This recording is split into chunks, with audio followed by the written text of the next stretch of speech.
on your part sa depensa, may mangyayari bang pagbabawas para dun sa pag-counter ninyo sa mga testigo nila? Too early to say, sir. Kasi mahaba pa to.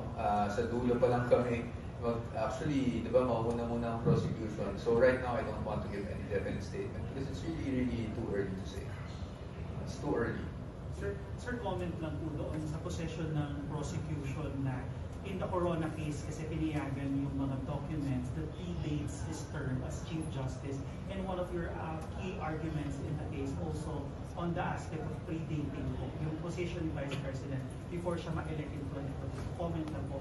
I guess, again, I don't want to get into the merits. I'll just say what I stated. No? I'll refer you to my part of the oral arguments.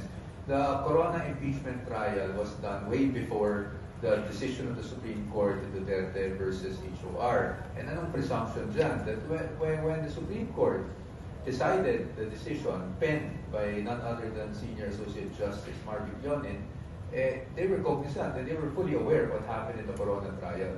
And that's why, there are guidelines that are enumerated under the Supreme Court decision. Again, I will refer you to that. You can go ahead and read the decision and you will see the guidelines there.